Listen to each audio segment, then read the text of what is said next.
திருப்பத்தூர் மாவட்டம் நாற்றம்பள்ளி அருகே மாடு மேய்க்கச் சென்ற 2 பெண்களை தாக்கிவிட்டு தற்போது மாட்டுத் தொழுவத்தில் ஓய்வெடுத்துக் கொண்டிருக்கும் கரடியை பிடிக்க வனத்துறையினர் வந்துள்ளனர். கூடுதல் தகவல்களை தருகிறார் எமது செய்தியாளர் கமலநாதன். கமலநாதன், வணக்கம். விவரங்கள் என்ன?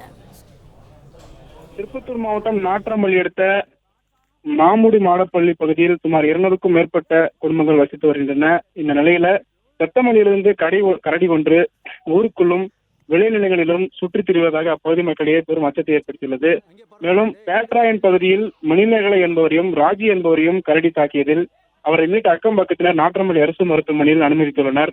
மேலும் காலை முதல் ஊருக்குள் சுற்றித் திரிந்த கரடி ராமி என்பவருக்கு சொந்தமான வீட்டு அருகே தஞ்சம் அடைந்துள்ளது. இது குறித்து வனத்துறையினருக்கு தகவல் அளித்தும் இதுவரை கரடியை பார்க்க வனத்துறையினர் சுமார் 20க்கும் மேற்பட்டோர் கூடி கரடியை எப்படி பிடிப்பது என்பது குறித்து விசாரணை மேற்கொண்டு வருகின்றனர். மேலும் அப்பகுதியில் கரடி பூந்து இருவரை கடித்துள்ளதால் பெரும் பரபரப்பு காணப்பட்டு வருகிறது என்பது குறிப்பிடத்தக்கது.